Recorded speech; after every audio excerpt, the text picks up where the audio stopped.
तो आज जो हम डिस्कस करेंगे वो करेंगे विकृत वस्तु की आंतरिक ऊर्जा, यानी कि internal energy of the stand body. इसी को हम कह सकते हैं कि जब हम किसी वस्तु को खींचेंगे, उस पर एक्सटर्नल बल लगाएंगे, डिफॉर्मेशन फोर्स लगाएंगे, तो वस्तु भी क्या है, उसमें कुछ कार्य करना पड़ेगा। The work done per unit volume of the body. अब हमें इसके लिए ये डिस्कस करना है कि वो कितना होगा। सपोज करिए हमारे पास कोई वस्तु है, हम ये L लंबाई का कोई वायर है, इस लंबाई की प्रारंभिक लंबाई है, इस पर फोर्स लगा दिया हमने, और फोर्स लगाने से ये इसकी लंबाई में सपोज करिए ये स्मॉल l की वृद्धि हो जाती है। कितनी हो जाती है? स्मॉल। यहाँ पर ये फोर्स हमने लगा दिया, एक्सटेंड हो गया, ये इसका एक सिरा आपका फिक्स है। इस डायग्राम को हम ऐसे भी बना सकते हैं कि सपोज करिए ये आपका L लेंथ का वायर है और इस पर आपने फोर्स यानी कि F डायरेक्शन में S लगाया, mg भार को लटका दिया, इसकी लंबाई में L वृद्धि हो जाए। तो यहाँ ये देखेंगे कि इस पर कितना इफेक्ट हुआ, अर्थात जो एक्सटर्नल फोर्स है हमारा विरूपक बल है वह इस पर कितना प्रभाव डालता है, कितनी इसमें एनर्जी। यहाँ पर सपोज करिए इसका क्रॉस सेक्शनल एरिया A है, अनुप्रस्थ काट का क्षेत्रफल यहाँ पर A है, चित्र बनाने में अब हमें यहाँ पर देखना है कि जो ये पदार्थ है, जिस पदार्थ का ये बना है, उस पदार्थ का यंग प्रत्यास्थ गुणांक कैपिटल Y है। उस पदार्थ का, जिस पदार्थ का ये, चाहे वो लोहे का बना हो, चाहे आयरन का बना हो, चाहे स्टील का बना हो, उसके लिए स्टैंडर्ड वैल्यू है यंग मॉडुलस। तो यंग प्रत्यास्थ गुणांक इसका दिया हुआ है। अब देखते हैं कि हम इसमें क्या होगा। हम जानते हैं कि जब हमने एक्सटर्नल फोर्स इसमें लगाया, longitudinal, that means the force जिस डायरेक्शन में लग रहा है उसी डायरेक्शन में इसकी लंबाई में वृद्धि हो रही है, अर्थात यहाँ पर स्ट्रेन जो उत्पन्न हो रही है वो लॉन्गिट्यूडिनल स्ट्रेन हो रही है। तो कैसे करेंगे हम? By definition of Young's modulus, अर्थात यंग प्रत्यास्थ गुणांक की परिभाषा। यंग प्रत्यास्थ गुणांक परिभाषा क्या करती है? अनुदैर्ध्य प्रतिबल बटे अनुदैर्ध्य विकृति, अर्थात लॉन्गिट्यूडिनल स्ट्रेस बटे लॉन्गिट्यूडिनल स्ट्रेन।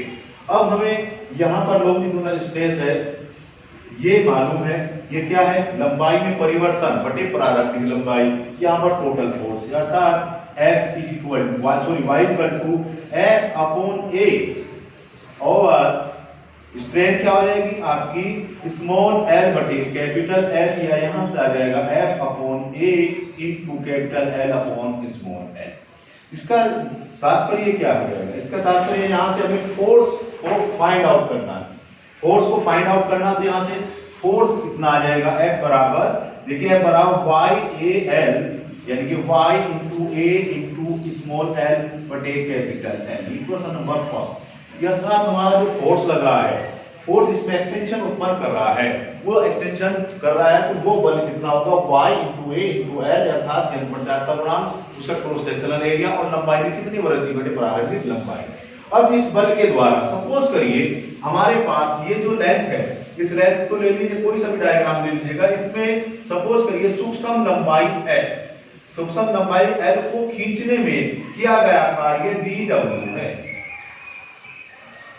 सूक्ष्म लंबाई dl को खींचने में किया गया कार्य dw है, और कुल जो लंबाई यहां से यहां तक इस बल के द्वारा खींची गई है वो हमें फाइंड आउट करनी है। और यहाँ पर देखिए स्मॉल l की लंबाई कितनी है? 0, और ये l बराबर l, अर्थात l जो लंबाई में वृद्धि है यहाँ पर 0, अर्थात बल अभी नहीं लगा। जब बल लगा तो ये बढ़ के यहाँ पर हो गया, तो हमें इसमें इसको बढ़ाने में, इसको खींचने में, तार को खींचने में कितना कार्य करना पड़ा, ये हमें इसको फाइंड आउट करना। उसके लिए हमें कार्य की परिभाषा होगी। देखिए माना कि सूक्ष्म लंबाई dl को खींचने में या उसमें वृद्धि करने के लिए किया गया कार्य या कृत कार्य dw है। सूक्ष्म कार्य है। तो कार्य की परिभाषा, कार्य dw बराबर हो गया dw बराबर बल गुणा विस्थापन। तो बल यहाँ पर आ जाएगा F और विस्थापन है आपका dl, अर्थात इतना ये डिस्प्लेसमेंट हो गई, डेफिनेशन कहती है। अब यहाँ पर हमने ये ले लिया, यहाँ पर इसका मान रख देंगे समीकरण नंबर 1 से, तो कितना आ जाएगा y into a into L upon capital है, ये बल का मान रख दिया और ये आ गया dl। ठीक है, अब चूंकि सूक्ष्म कार्य किया गया तो टोटल लंबाई में कुल वृद्धि करने में कितना कार्य हो जाएगा उसका हम इंटीग्रल कर देंगे, लिमिट ले लेंगे। क्योंकि L है, L के रेस्पेक्ट में चल रहा है तो L की लिमिट हो जाएगी L बराबर 0 से लेकर L बराबर L तक जितना भी गया। तो यहाँ पर लिख लेंगे कुल लंबाई यानी कि कुल वृद्धि या कुल खींचने में कार्य, कृत कार्य बराबर W बराबर ये capital W integral of dw और यहां से लिमिट आ जाएगी। लिमिट हम क्या लेंथ के रूप में चल ले तो L बराबर 0 टू L बराबर L तक लेंगे। L यहां W का मान रख देंगे, W का मान आपने ऊपर वाली इक्वेशन से रख दिया, integral 0 to L y a L छोटा l बटे कैपिटल L इंटू dl। अब देखिए यहाँ पर ये चीजें कांस्टेंट है y a L, तो इनको हम बाहर ले लेंगे। बाहर लेने के बाद यहां से आगे W बराबर y into a upon n, ये बाहर ले लें क्योंकि यंग मॉडुलस भी कांस्टेंट है, क्रॉस सेक्शनल एरिया भी कांस्टेंट है और L भी आपका कांस्टेंट है क्योंकि प्रारंभिक लंबाई दी गई है। और यहां से फिर ये इंटीग्रल 0 टू L आपका आ जाएगा L dl।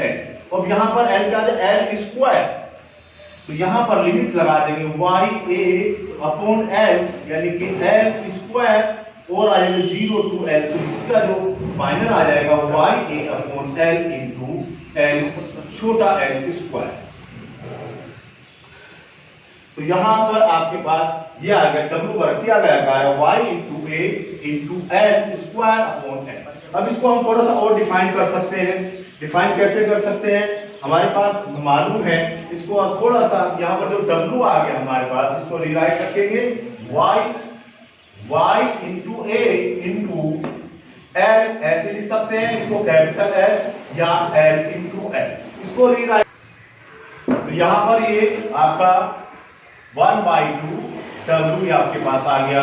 अब देखिए यहां पर हम इसको रीराइट लिख सकते हैं y into a into L upon L, ये आपकी फ्रॉम इक्वेशन नंबर फर्स्ट आपका f है, तो यानी कि 1/2 इंटू f इंटू L।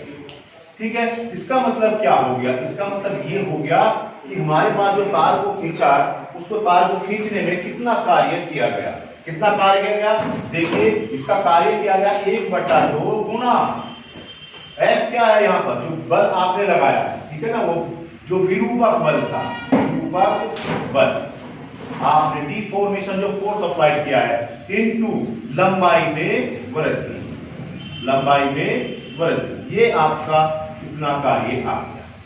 ये आपकी क्वेश्चन नंबर 2 आप इसको ऐसे लिख सकते हैं, ये क्वेश्चन नंबर 2 के द्वारा आपने लिखा।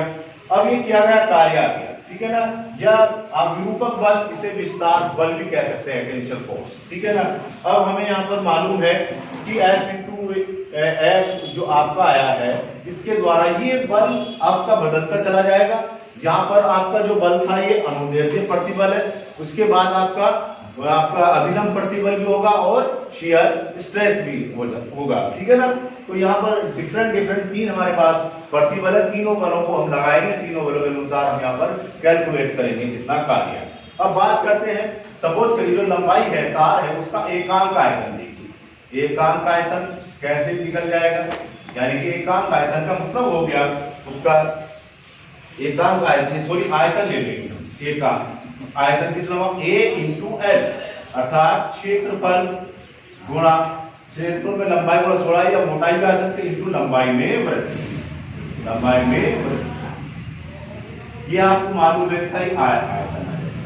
अब हमें क्या करना है, तार को जो हमने तार में खींचा है उसके एकांक आयतन में कितना कार्य किया जाएगा, एकांक आयतन, ये तो आपका टोटल कार्य आ गया। तो यहां से हम ऐसे निकाल सकते हैं, तार को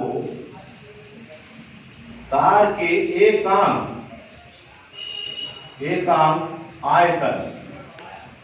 आयतन के लिए किया गया कार्य।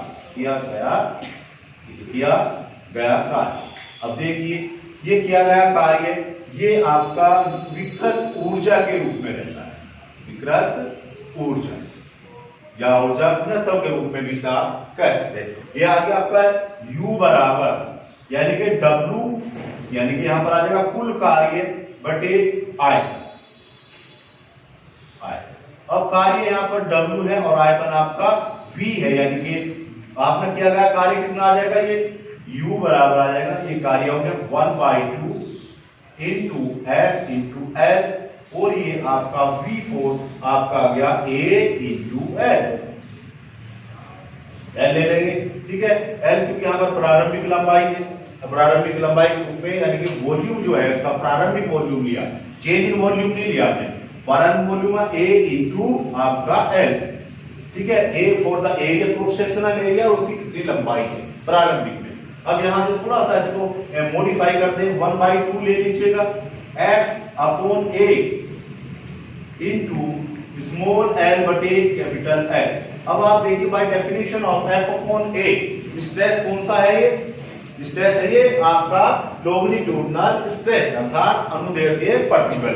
तो यहाँ पर ये जो U है इसको आप ऐसे लिख सकते हैं 1/2 गुना अनुदैर्ध्य प्रतिबल गुना, अब ये क्या आ गया आपका, ये भी एक आपकी स्ट्रेन आ गई है अनुदैर्ध्य विकृति आ गई, ये क्या आ गई अनुदैर्ध्य विकृति। तो एक ये आपका फार्मूला ये न्यूमेरिकल्स में बहुत काम देता है। तो ठीक है, तो यहाँ पर इसी प्रकार यदि हम यहाँ पर फोर्स को चेंज कर देंगे स्ट्रेस चेंज हो जाएगा, स्ट्रेस की जगह अभी तक तो आपने क्या अनुदैर्ध्य प्रतिबल था, वॉल्यूम के लिए हम अगर चेंज कराएंगे तो उसके लिए अविलंब प्रतिबल लगाना पड़ेगा, तो उसके लिए भी ये सेम फार्मूला कार्य करेगा, हाफ इंटू यहाँ पर हो जाएगा नॉर्मल स्ट्रेस। ठीक है, और यहाँ पर आपका वॉल्यूम स्ट्रेन आ जाएगी, या किसी को भी अगर हम इस तरह लिखें 1/2 इंटू आपका लॉन्गिट्यूडिनल स्ट्रेस इंटू लॉन्गिट्यूडिनल आपकी स्ट्रेन। ये वेरी मोस्ट इंपोर्टेंट रिजल्ट है। इस रिजल्ट पर आपको ज्यादातर इसका कहाँ यूज होगा, वो यूज होता है न्यूमेरिकल्स। कहां पर यूज होता है इसका, न्यूमेरिकल में। ये जो आंकिक आपके आएंगे इस पर आते हैं, ये न्यूमेरिकल्स आते हैं, न्यूमेरिकल्स या प्रॉब्लम्स जो आती हैं प्रॉब्लम्स उस पर उसके हल करने के लिए। अब कह देगा कि भाई लंबाई 5 मीटर सेंटीमीटर या मीटर का एक वायर है, उस पर 10 न्यूटन का बल लगाकर उसकी लंबाई में 2 सेंटीमीटर या 3 सेंटीमीटर या 1 मीटर की वृद्धि की, वो क्वेश्चन के ऊपर डिपेंड है, तो उसको वृद्धि करने में कितना कार्य किया गया फाइंड आउट।